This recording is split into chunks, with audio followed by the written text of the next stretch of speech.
விவசாயிகள் தங்களோட பொருட்கள நேரடியா விற்கலான்னு ஒரு முன்னெடுப்பு எடுத்தப்போ, இது எந்த அளவுக்கு சக்சஸ் ஆகும்? எப்படி மக்கள் ஏத்துக்குவாங்க? அப்படின்னு சொல்லிட்டு ஒரு பெரிய சந்தேகம் இருந்துச்சுங்க.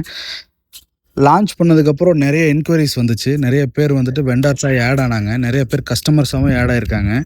இன்னும் நெறைய பக்கம் வந்துட்டு நம்மளுடைய வெப்சைட் ரீச் ஆகல. பெரும்பாலும் பெண்கள் சுயதொழில் செய்றவங்க தான் இதில ரொம்ப ஈடுபாடு காட்டுறாங்க. அவங்க நெறைய பேர் கேட்டுக்கிட்டதுக்கு இணங்க நெறைய மாறுதல்கள இப்ப வெப்சைட்ல பண்ணியிருக்கோம். இப்ப விவசாயிகள் மட்டும் இல்லைங்க. சொந்த ஊர்ல பிசினஸ் பண்ற யாரா இருந்தாலும் கடை வச்சிருக்கிறவங்க, ஹோட்டல் வச்சிருக்கிறவங்க, ஹோம் பேக்கிங் பண்றவங்க, யாரா இருந்தாலும் அவங்களுடைய ப்ராடக்ட்ஸ வந்துட்டு வெப்சைட்ல லிஸ்ட் பண்ணிக்கலாம். லிஸ்ட் பண்றது மூலமா நேரடியா கஸ்டமர்ஸையும் ரீச் பண்ணலாம். அவங்களும் உங்கள டைரக்ட்டா இது பண்ணுவாங்க. ரீச் பண்ண முடியும். வியாபாரமும் பெருகும். நன்றிங்க. வெப்சைட்டோட லிங்க்கும், மொபைல் ஆப்போட லிங்க்கும் கேப்ஷன்லயும், பயோலயும், கமெண்ட்லயும் குடுத்துருக்கேன். ஏதாவது டவுட் இருந்தா நான் குடுக்குற மொபைல் நம்பருக்கு வாட்ஸ்அப் பண்ணுங்க. உங்களுக்கு நான் அப்லோட் பண்றதுக்கான சப்போர்ட் பண்ணி குடுக்குறேன். நன்றி, வணக்கம்.